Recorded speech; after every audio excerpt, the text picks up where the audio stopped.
Hello, everybody. Welcome back to Runnin Code, Humor in South Texas Law Enforcement. I'm your host, T-Bone.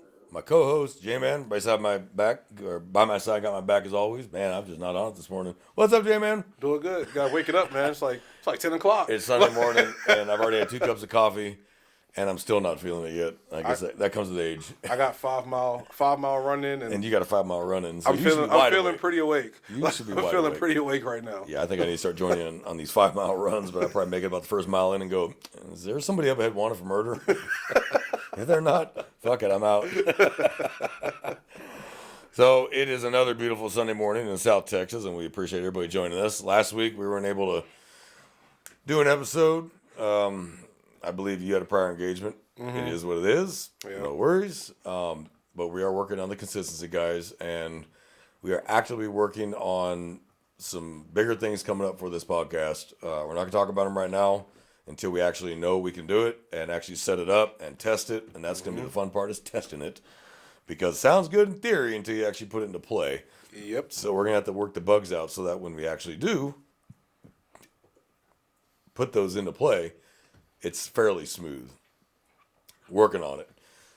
We do want to kind of engage with a TikTok audience and Instagram as well. Start maybe putting some videos on there, clips from our shoots to kind of broaden the audience. But we need your help with that, guys. You guys are the ones listening to us. If you think we're great, pass this on to other people. Send the link out. Tell people who we are and why you think we're funny. Or maybe you don't like us and you want other people that don't like us to listen to us too, to have more reason not to like us. I don't really care.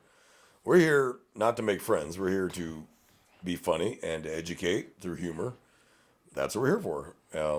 I don't care if you like us or hate us. That's I'm not going to lose any sleep if someone hates us. Mm-hmm. Like, oh no, that sucks. Anyway, no cop should be worried about winning a popularity contest. No, yeah, for sure. We're not here to be popular. We're never going to be popular. And any cop who joins law enforcement to be popular is in for a rude awakening. You'll only be popular with badge bunnies. And we talked about badge bunnies. And for those that haven't listened to that episode, go back and listen to badge bunnies and figure out why that's not a great idea. Yeah.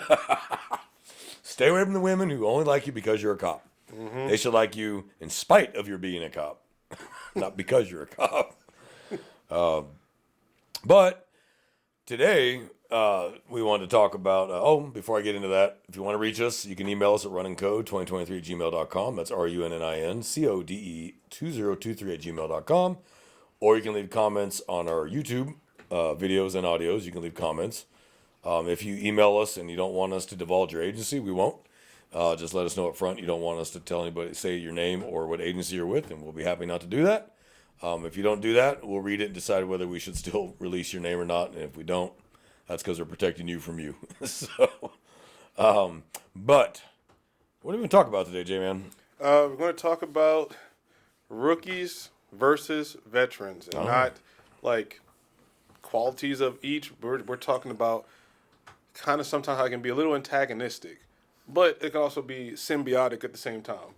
But we're probably going to focus on more of the antagonistic side because that needs to be like there's a lot of attention towards that. Yeah. So that's what we're going to talk about. I can see that from the start. You come out of the academy, you know everything, quote unquote, for those listening. You know, there's quotes there. You know everything. No, just enough to go into the sergeant's office without being called. Hey, Sarge, I think that I should do this for today. Yeah, good luck. I wish you the best of that. And if you watch the veterans, they don't go tell the sergeant shit. They just go out and do their job. And remember, rookies, you may think the sergeant wants to talk to you. He doesn't. He doesn't want to get to know you. He doesn't want to talk to you. He or she's got a million more things going on, and they don't have time for it. So, no, they don't want to talk to you. But you're right. You're right. I would never do it. Yeah. It was made fully clear to me. I can even talk about when I worked in the county jail. None of the supervisors wanted to talk to me at all. No. Except for, hey, go to your unit. This is your unit. That's where you're assigned to. Goodbye. Don't cause no problems if you need something. Call me. Well, yeah, but don't call me. Unless, like, the unit's on fire, don't call me. Yeah.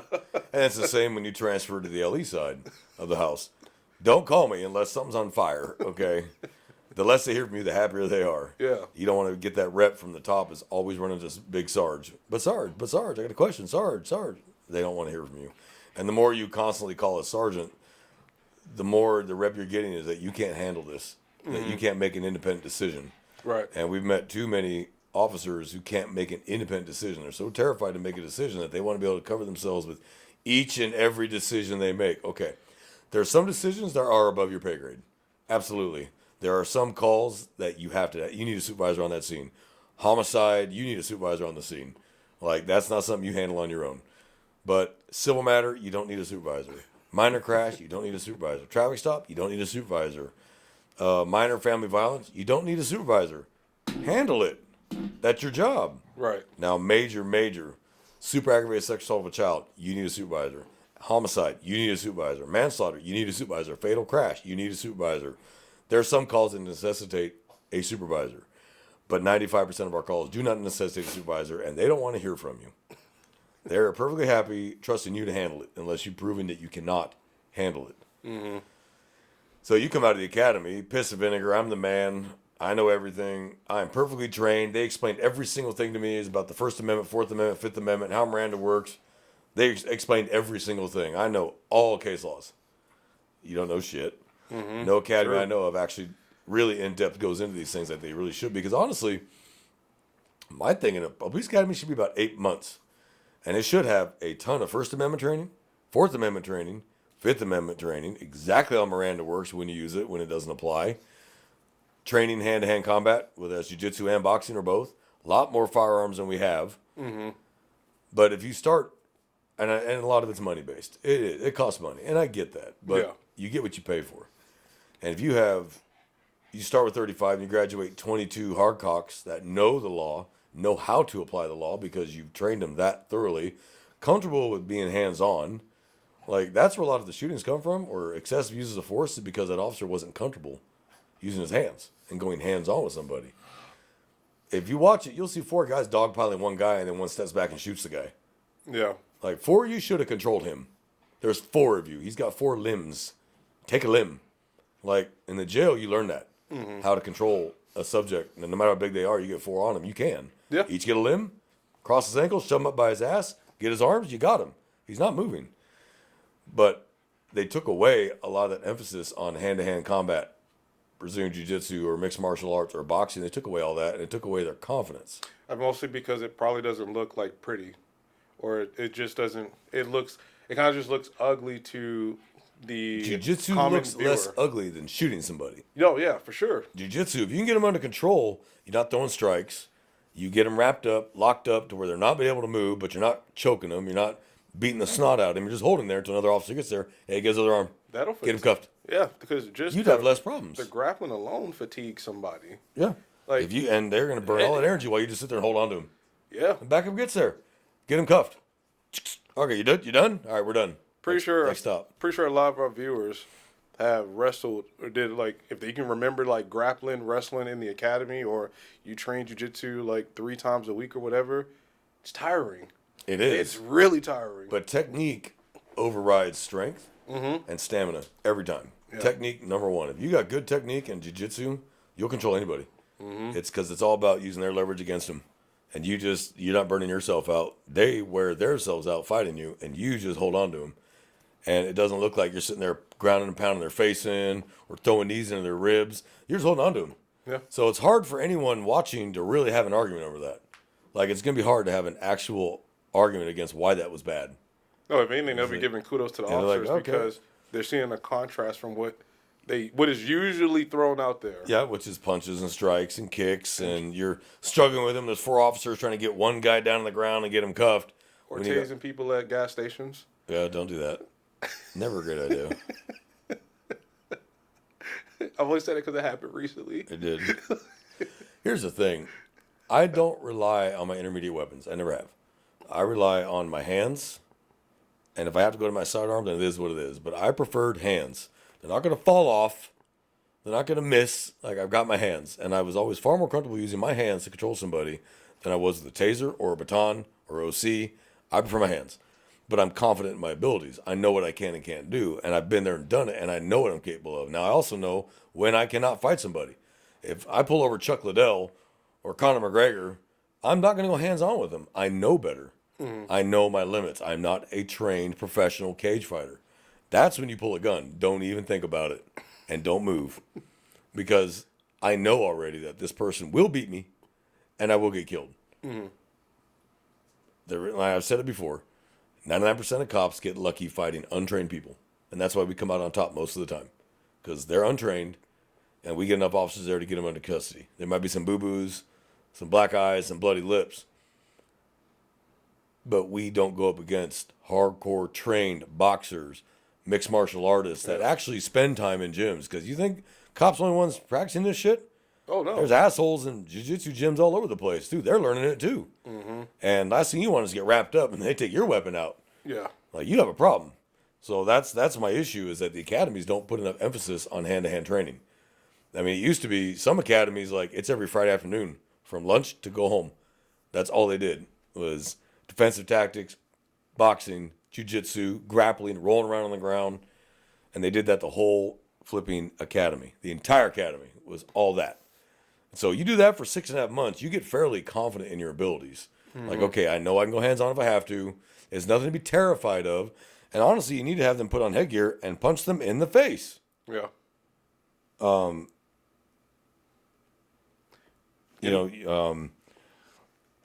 on. Yeah, because getting punched is not as bad as it seems. Like, with your adrenaline going, you're not even going to feel the pain of the punch. You'll feel it like after everything settles down and wears off. You'll feel like the pressure or the contact, but you're not going to like feel like the overt pain unless, I mean, even if you get hit on the snooze button, it's lights out really. So yeah, I mean, but it's good training to know though. Like, can you take a punch? How many punches can you take? What does it feel like to be exhausted taking punches, and like how to defend against all that? One, you also need to know and recognize the indicators that an assault is coming. Yeah. The way they set their shoulders and the bladed stance and watch their hands. And when they start making a real solid fist and the muscles start bunching on their forearms, you're probably about to get socked. Mm-hmm. If you put them in the academy, put them in headgear and, protective gear and a mouth guard. We don't want to hurt anybody in the academy, but let them take a few rocks to the face and understand that you can still move. Mm-hmm. It's this initial shock of being hit the first time and having never been hit before. They get a few hits in the face. Okay, it's not the end of the world. Keep moving. All right.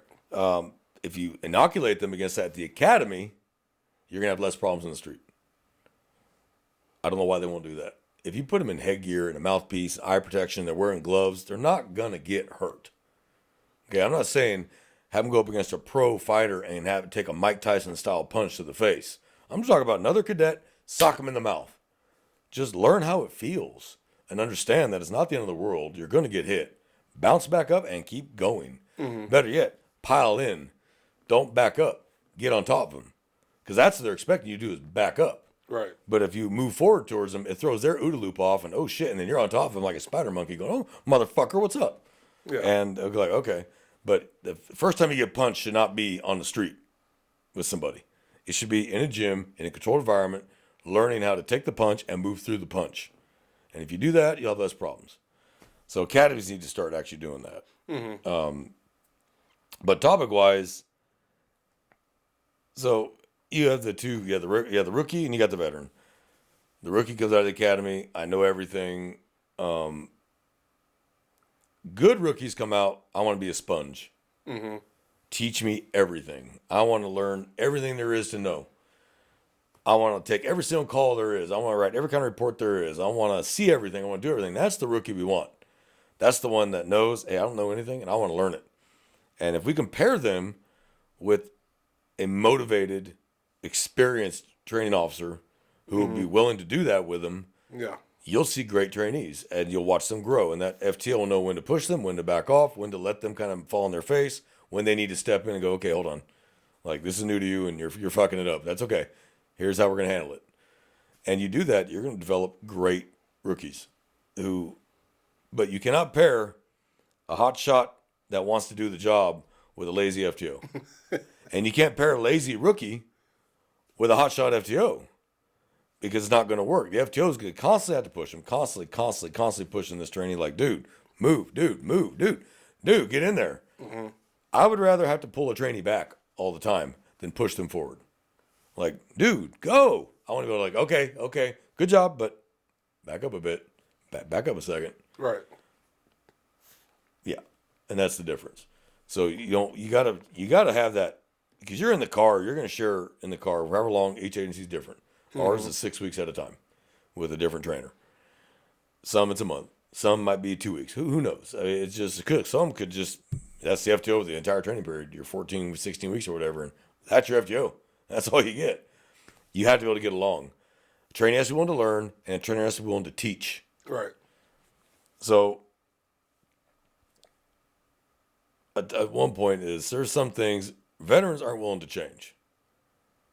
Like, this is how I've always done it, and I don't want to change it. Even if the rookie comes up with a great idea, just because they're a rookie doesn't mean they don't have good ideas. Right. And it's very hard for us to go, you know what you're talking about. Well, maybe he does. Yeah. Maybe hear what he has to say. But a lot of veterans are not willing to change what they're doing. They're not willing to change how they think and how they work and how they perform. Hey, I do it this way. I drive this way. I do it this way, and this is how I do it, period. They will never change it. You're going to do it my way. That doesn't always work. And that's kind of become a problem in law enforcement as well. You got to be flexible. If you're going to be a training officer, you have to be flexible, because every trainee learns differently. Yeah. There are kinesthetic learners. There are visual learners. There's all the different learning styles. What kind of trainee do you have? Yeah. You may have the guy that you can just verbally explain it and he's got it. An audible learner is like, oh, okay, I got it. Then there's the one that has to actually put his hands in it to do it and learn it. And then the one that just has to see it once and, oh, I got it. I saw it. I got it.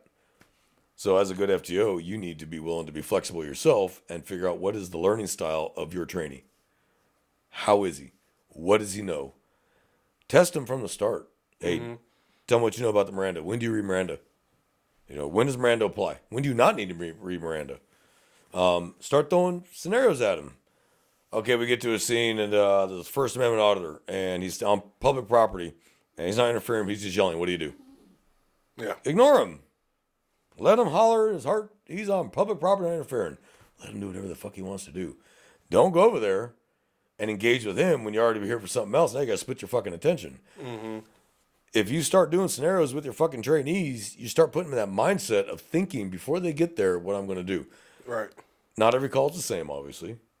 But if you know you're going to a crash, okay, what do I need to do? First responsibility is check medical. Right. Anyone injured or dead? Okay, if no one's injured or dead, okay, now are the cars movable? Can we get them out of the road and get traffic opened up? Okay, cars aren't movable, let's start a record right away. Oh, cars aren't movable? Let's get them into a gas station and then get information and start figuring it out. Like, you kind of game plan it before you even get there, so that when you get there, it kind of goes a little smoother. Okay, we got a family violence. What do we do when we get there? All right, well, there's two of us. Let's separate the parties first. Let's make sure, A, no one's like serious need of medical attention. And then B, separate them and go, okay, I'll talk to her, you talk to him. All right, man, what happened? And game it out. But a lot of veterans don't want to do that. We're going to get there and you're going to do it my way. Just do what I tell you to. Well, you need to be flexible enough to go, okay, here's how we're going to do it. Or as you get later on in training, maybe, okay, how do you want to do it? You got to let the leash, you got to give them some leash now. Right. You got to lower the side of that crib the longer they're there. You cannot be on top of them every minute of every call for 16 weeks and then cut them loose on their own. And they're like, okay, well, this whole time I've had somebody with me telling me what to do. And I don't have that. Shit, what do I do? Right. What do I do? That doesn't work. They have to grow. You do not want to hamstring them by mother henning them the whole fucking time and then cut them loose. Okay, tomorrow you're on your own for the first time. Here's the keys to your Tahoe. Go forward and sin no more. They're like, I know what to do. I've been mother hen the whole fucking time. Now what do I do? So a trainer has to be willing to start, okay, let me give you a little more leash. Unless I need to yank it back, I'm just going to keep giving you more leash. By the end of 16 weeks, the FTO in the car is pretty much just there just to make sure you don't step on your dick all the way. He shouldn't be saying a whole lot. He shouldn't be on the radio at all. You should be handling every call, all the radio communication, all the reports, the CAD, driving, everything. Because that's what he's preparing you for eventually, is to do that all on your own anyway. Right. So every week, just start a little more rope, a little more rope. They will hang themselves or they will succeed. But you got to give them that rope. You got to give someone a chance to screw up. Radio, you got to let them use the radio. You got to let them learn how to talk on the radio, and radio communication is so vital. Yeah, because you can always, I can't say you can always tell when there's like an officer who's like like a rookie on the radio. You can But tell. but it can be noticeable for sure. It's noticeable when you have somebody who is an experienced officer, been using the radio a long time, keeps it short, keeps it sweet. This is what I need. Off the radio as fast as you can. Don't tie up the air. The rookies want to give their entire report on the radio, and you're like, oh my God. Dude, shut up. Or We don't need that. or there's like a fear of using the Or radio. there's fear you can hear it in their voice, like, dispatch, I need, and even dispatcher's like, dude, spit it out. We have shit to do. And it's a good dispatcher to step in. Do you need this and this? Okay, got it. FTO needs to start letting them learn the radio quickly. Yeah. And if you do that, you'll have, again, less problems. Communication is vital. Absolutely vital. You're putting your communication out for dispatch to put notes in the key card and know where you're at, but also for other officers to hear what you have going on. And other officers who've been around a while will start going, well, maybe we should start heading that way. Well, yeah. Yeah, this kind of sounds important. I guess one thing too is like when you are a newer officer and you get in that high stress, like the high stress situation, radio communication, like as far as like etiquette and what, it might go completely out the window. It might. There'd be like a lot of screaming on the radio, cutting people off. Because you're not asking for the channel to be closed or to clear the air. Yeah. I mean, then a dispatcher asks you, hey, what you got going on? If you got one running, direction, flight, you just, I don't know, I'm running. He's still running. Do we have an And offense? it's just like, Where are they going? What are they wearing? What do they look like? You know, and that's why you also got to learn your area, yeah, the area you patrol. You need to learn your cardinal compass. You need to learn it. Hey, he's running northbound. Hispanic male, red shirt, white hat, blue tennis shoes, blue shorts, whatever. Give a good description and last place you saw him. And if you're right, if you still got him in sight, just give us constant updates and start saying, hey, I need units here and here, because you know your area. Right. So you got 2 avenues out. Well, he's going to go to one of them. I need officers here. I need officers here. You lock that area down quickly and get them into custody fast. If you're one of those officers, and you've seen them and I've seen them, the ones that chatter all down the radio, but as soon as they get into a tense situation, they go silent. Oh, yeah. And they're like, you talk all fucking day, and all of a sudden when you actually get into a chase, whether it's foot or vehicular, you're silent. Okay, you're a radio warrior. That's all you are. You should be given constant, calm updates. Like vehicular, direction of travel, what the reason for the chase is, weather conditions, traffic conditions. You need to constantly update that. Dispatch should be asking you, what are current road conditions? What direction of travel is he going now? They're kind of giving you a hint that they shouldn't be asking you that. You should be giving that to them. Now, I'm not saying every 10 seconds. Yeah. Okay, because they need to coordinate other resources to you. Other officers will start talking like, hey, you need me here? I'll be over here. Like, start locking it down. Let go of the mic. Don't just hold on to it the whole damn time so you can't be terminated. Don't do that. I've seen officers do that. They just hold on to the mic. I'm like, no, dude, you can't do that. Let go of the mic. I was a training officer for a long time. And I mean, I got lucky. I had great trainers. I had very, very senior trainers that knew when to push, knew when to back off, knew when to let the rope out. And I didn't give them a reason to really yank the rope back either. But I was a lot older when I came out versus the average rookie. I was in my 30s when I came out, late 30s.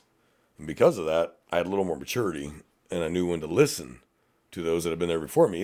Even if this guy's only got 5 years and he's only 28, but he's been out there 5 years doing it. Yeah. So should I discount what he says just because he's younger than me? Yeah, no. No, he's still been doing the fucking job for 5 years. Yeah. He got lucky, came out way before I did.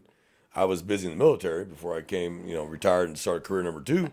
Doesn't mean because he's 28, he doesn't know what the fuck he's talking about. You could have a training officer who's younger than you. Yeah. You very well might.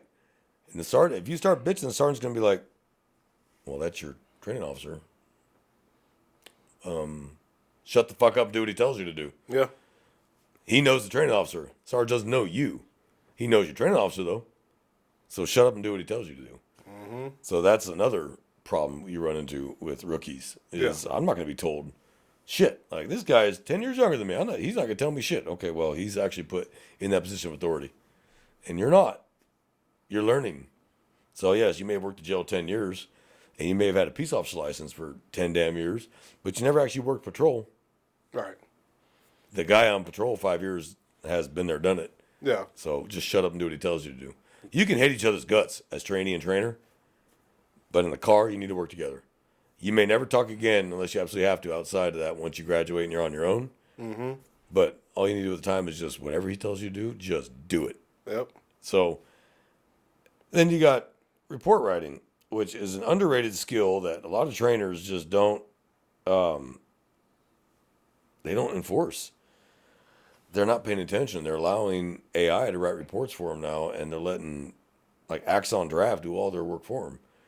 They're not proofreading their reports from their trainees. It's very crucial. And it's crucial. You have to go, you've not articulated the elements of this offense.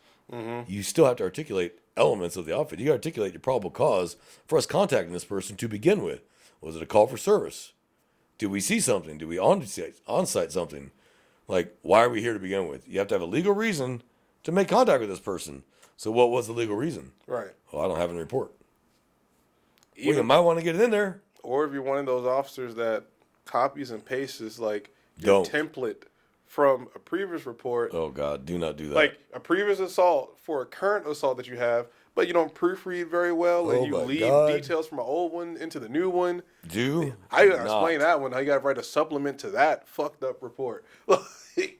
And what, you think the defense attorney doesn't see the date the first report was generated and the date the second report was generated and go, why was this report written 8 days later? What changed?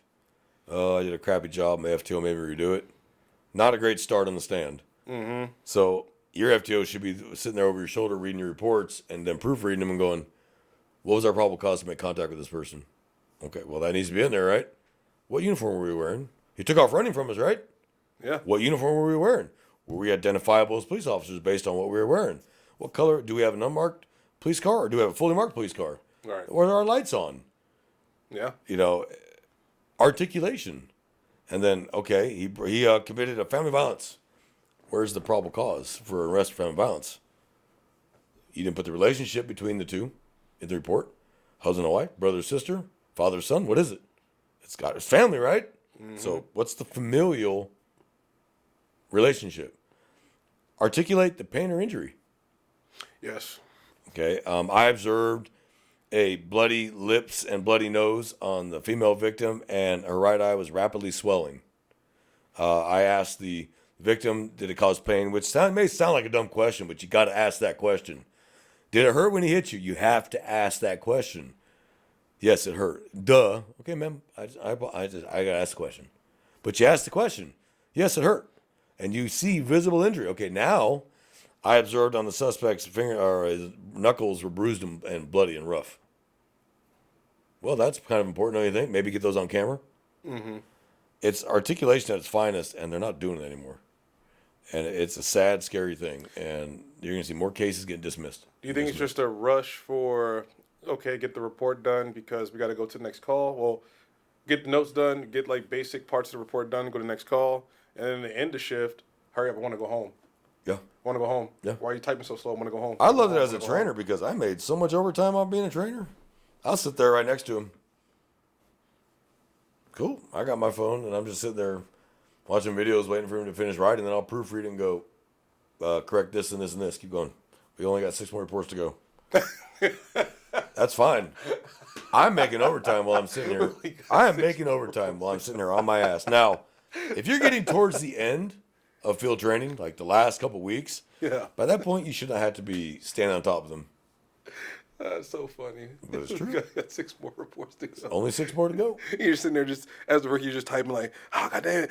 Yep. But Hell yeah. I'm earning overtime. And honestly, the last couple weeks, you shouldn't have to be doing that any longer. They should be pretty much on their own writing reports. Mm-hmm. Now, if you get a major crime, you may want to just be real damn sure we got all that in there. Yeah. But by the end of it, they should, because you should be treating them like, hey, any day they're going to be on their own. Like, kind of get to that point where you don't got to stand on top of them anymore. If you still got to proofread the reports by 16 weeks because they're screwing them up, that's a problem. I think that's kind of like some things like a veteran officer can kind of, well, why haven't you gotten it already? Because they're taking their current experience and just like, well, they should already get it already because I already got it. Or maybe they're saying, I already got it like way at this point than like before you're at even right now. Like, what's the problem? Can you not do it? Mm-hmm. I don't know. Like that could be like a veteran thing. Or maybe they just forgotten like what it was like to be in their shoes. And hey, maybe you're exaggerating how quickly you got things. Maybe it took you just as long, if not longer, than the new officer to catch on to things, but you just forget because you're the veteran. You're the veteran officer now. Well, a lot of it too is you get a lot of veteran officers like, I was the world's best trainee, and then if you talk to their trainer, go, no, they weren't. They learned over years. Yeah. But no, they were just. In fact, they were worse than you. And the trainer's like, oh, that's not true. Yeah, it was. You learned. I mean, that was the whole point. You learned. Yeah. You figured it out. But don't act like you were the world's greatest rookie, and try to sell that because the rookie may be new, but he's not stupid. Yeah. Like he's like, okay, that's bullshit. You don't lie to your trainees. Don't lie to your rookies. You're teaching them. Tell them your mistakes. I have no problem sharing my mistakes. That's how they learn. Whenever I teach an academy class, I will tell them, hey, I fucked this up. It gives me credibility that, look, if I screwed it up and I'm willing to come to you and tell you how I screwed it up to avoid you doing the same thing, there's nothing wrong with that. I don't lead with my ego. Yeah. Hey, I screwed this up. I screwed it up bad. It was my fault. Learn from that. Don't do that. Or do it better than I did. Right. And if you do that, you start building that credibility. Like, this is a guy or girl who's willing to step forward and go, I screwed up. Yeah. I screwed up. Hey, it is what it is. I fucked it up.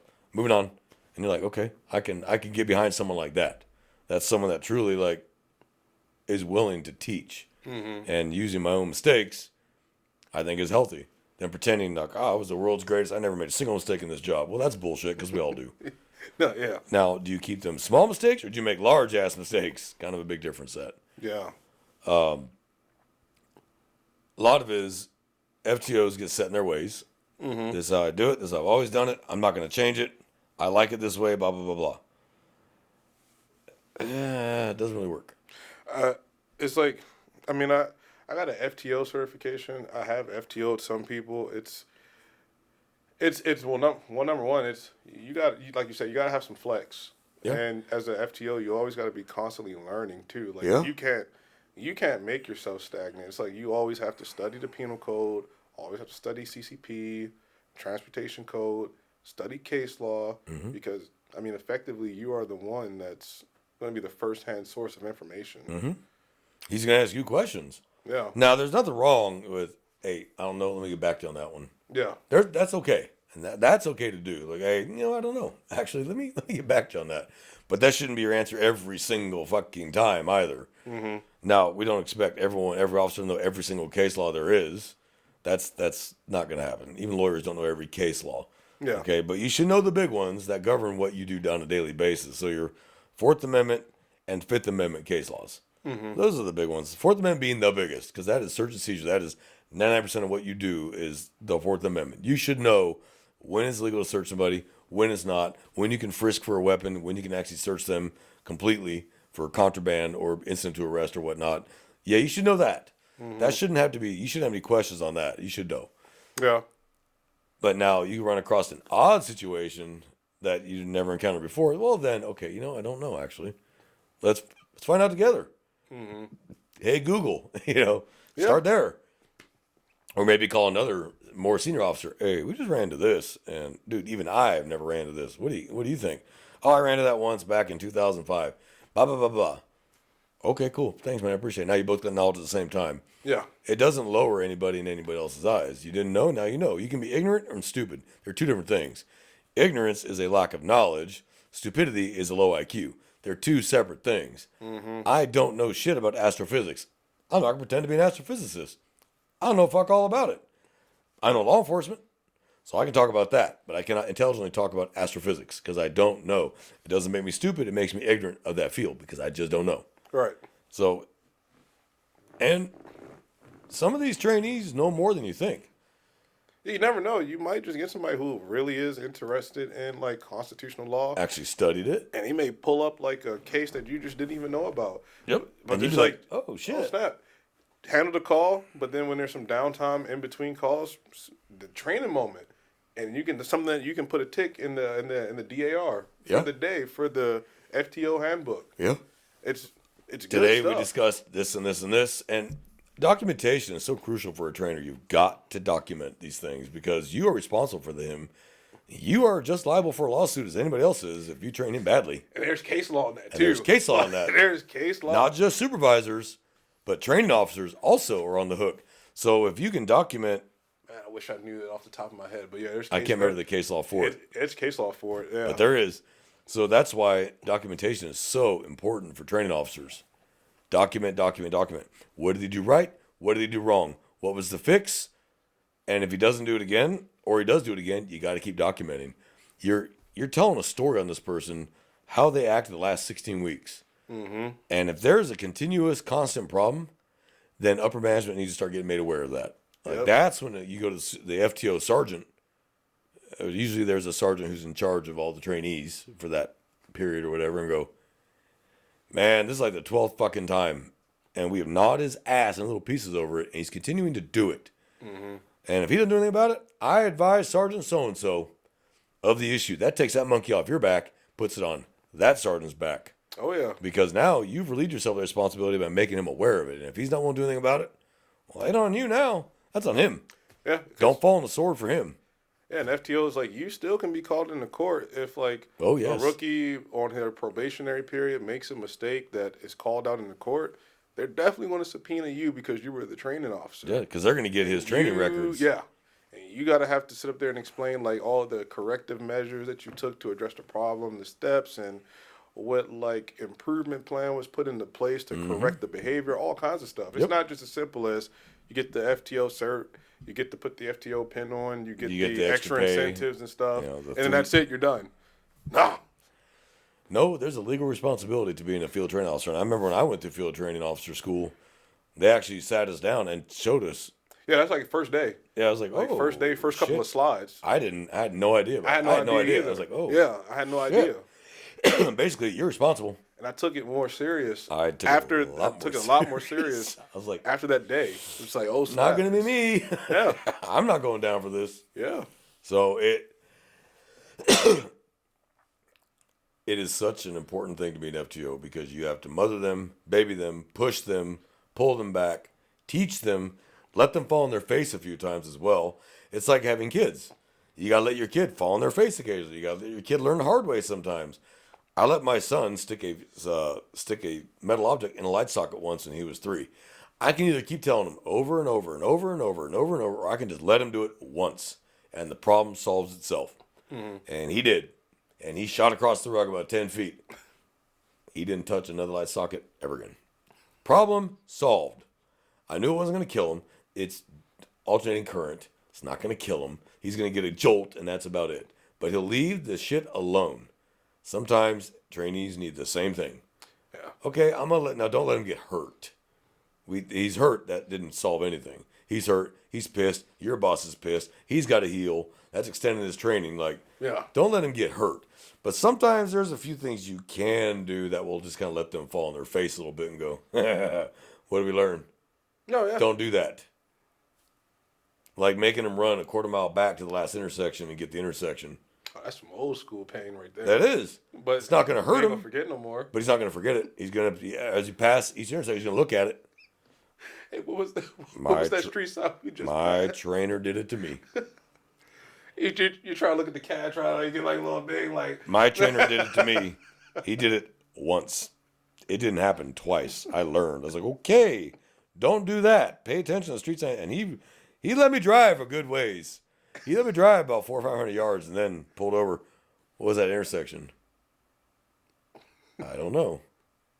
Go back and find out. I started to turn. He was like, no, put it in park.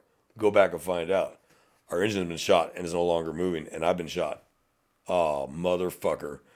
I jumped out, and this is a hot ass day in South Texas. And I'm full gear. Ran all the way back to the intersection, came all the way back up. Luckily, I got the block number too, because he goes, what block number? Oh, yeah, it's the whatever. No. Woo. But again, once. Mm-hmm. It didn't happen twice. I learned. Pay attention. What direction we're going and what's the last major cross street we passed. Yeah. Because that may be all you have, but everybody else in the area is like, I know exactly where he's at. Right. Yeah. And they're coming to you now. They're like, oh, we've been there. We're on the way. Mm-hmm. So there's a purpose behind that shit, and it's not because they're fucking with you for fun. No. It's sometimes some things you got to learn the hard way. But to boil it down, rookie trainer is a lot like father son. Well, son father, if you want to look at it that way. Father son. You don't agree with everything your dad did, but he did it for your own good. Most fathers did it for your own good. There might be a few who just were fuck offs, but for the most part, don't do this.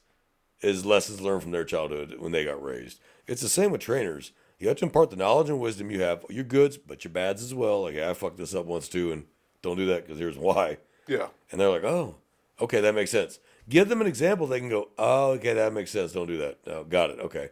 You do that, you're going to have so many less problems. Mm-hmm. You solved the problem. You solved it. What they do with it is on them as the trainee. They either listened and made the fix, or they're like, whatever, old man, I'll do it this way anyway. Okay, well, I told you. Now, if it's a violation of the law or violating policy, you need to document that. That's like a straight, hey, especially if it's a violation of law. That's like, hey, we're going back to the sub. Like, Yeah, we're out of service for like temporarily. We're going to go talk to the SARS now because that's a problem. Yeah. We can't have that. Mm-hmm. Now, minor violation policy, like smack them on the wrist and go, don't do that. Here's why. Mm-hmm. It's a violation of policy, but here's why we have a policy against it. And explain it to them. You shouldn't have to explain the law. You shouldn't have to explain why they broke the law. There shouldn't be an explanation there for that one. You can ask them, why the fuck did you do that? Well, we're going back to the sub because we need to immediately talk to the sergeant and then let him decide what's going to happen to you from now on. Mm-hmm. Sucks, and you shouldn't have to do that, but we're still human and we make mistakes. Yeah. But there's a difference between a mistake and a willful act. Big difference between the two. Mm-hmm. Like a mistake. We're mandatory reporters. Yeah. We did the entire family violence call, got the detectives out there, but we forgot to call CPS. Oh, yeah, yeah. Okay. Yeah. That's it's by law we're required to, but that's not a career ender. Yeah. Hey, man, call CPS. Call the statewide intake number, report what happened. Mm-hmm. Okay? Don't forget that. Very important. It's by law we have to be. Now, that's not a career-ending mistake. Right. As long as that CPS gets called. Mm-hmm. And then you put in your report the operator number, the case number they gave you for CPS, and what you told them. And then you're covered. You did your job. Versus an actual violation of the criminal law, like you went out and you stole something, or like you're on scene with him and you notice he put something in his pocket from the scene. What are you doing? The fuck are you doing? Put that back now. Mm-hmm. Go out the Tahoe now. Yep. Go outside now. Don't come back in here again. And then, hey, Sarge. Now, I would wait till you're off camera for that conversation, but you might want to call your Sarge right away and go, I just watched him steal jewelry from a dead person from a DOA's house. Mm-hmm. Yeah, we're on the way back to the sub. We're done with this call. Yep. Like, now you have an actual felony offense, theft by police officer. Yep. Doesn't matter what you steal as a police officer. If you're a police officer on duty and you steal something, it's a felony because you're an on-duty police officer. It's theft by peace officer. It is not a misdemeanor. It's a stage L felony for you. Right off the rip. Don't be that trainer who goes, put that back, we'll discuss this out in the car. That's that held by a higher standard. Yeah. Yeah. So, as we should. That's what we wanted to talk about today. It's not a super long topic. Just a couple things to bear in mind as training officers. Or like a veteran, like the difference between a veteran and a either a training officer or a veteran. But a veteran, by virtue, can be a training officer on the scene, even though he may not be an official trainer. Yeah. But if he's got 25 years on the job, he's saying don't do something or go do something, you might want to listen to him. One, he still outranks you by a country mile in just terms of sheer time and service and sheer doing the job. You might want to listen to him. You may have the same rank, but he knows what the fuck he's doing, and you don't.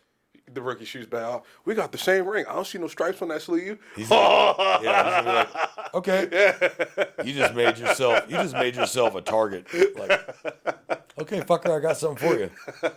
You're gonna love it. So, trainers and senior officers recognize that the rookie does have value. It's your job to mold him. It's your job to train him. It's your job to lead him to do it the right way. Not fuck with them just to fuck with them for fucking with them's sake. Fuck with them when it's appropriate, when there's a teaching moment behind it. Mm-hmm. Like when I was a drill sergeant. I had to have a teaching moment behind any time I fucked with them. I couldn't just fuck with them for fun. Mm-hmm. I had to have something behind it I could point to and go, this is why I'm doing what I'm doing. All right. There's a difference between hazing and teaching. The hazing thing's going away. Just don't do it. It ain't worth the lawsuit. It ain't worth the EEO complaints. It ain't worth it. Just not worth it. Train them. Okay. Fuck with them when there's a training purpose behind it. But rookies, understand that no one's excited to see you.